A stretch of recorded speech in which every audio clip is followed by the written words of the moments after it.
Peggio del Trentino e del Friuli Venezia Giulia, che solo un mese fa erano in testa alla classifica nazionale del caro energia. A giugno il Veneto è al primo posto per incremento dei prezzi di elettricità e gas, registrando un più 12,6%, il dato più elevato d'Italia e ben oltre la media nazionale.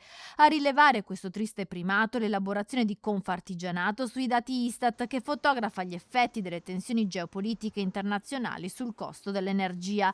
Il sistema produttivo della nostra regione, caratterizzato da piccole e medie imprese artigiane, è il più esposto alle tensioni dei mercati internazionali. Pochi punti percentuali, ma che rappresentano quello sforzo che le imprese devono fare per mantenere la loro competitività. Quindi devono andare ad erodere quello che sono i loro guadagni per poter continuare a lavorare e a far vivere le famiglie della loro impresa, ma anche quello che è l'economia nostra veneta. Nei primi mesi della crisi di Hormuz, il prezzo dell'importazione di petrolio, greggio e gas naturale è aumentato del 38,4%, mentre la bolletta energetica nazionale è salita del 41% rispetto al trimestre precedente.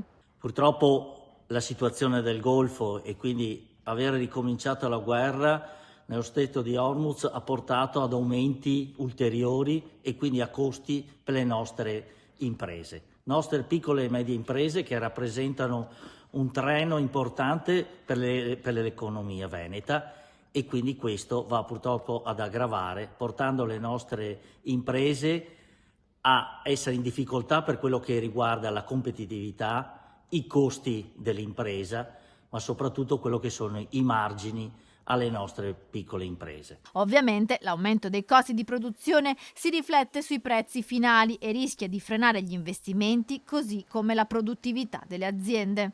Questa situazione pone ulteriormente in difficoltà il nostro Paese e quindi fortunatamente quello che è avvenuto è che la Regione Veneto, nella figura del nostro assessore Massimo Bitonci, è andato a rafforzare i fondi di garanzia con 10 milioni.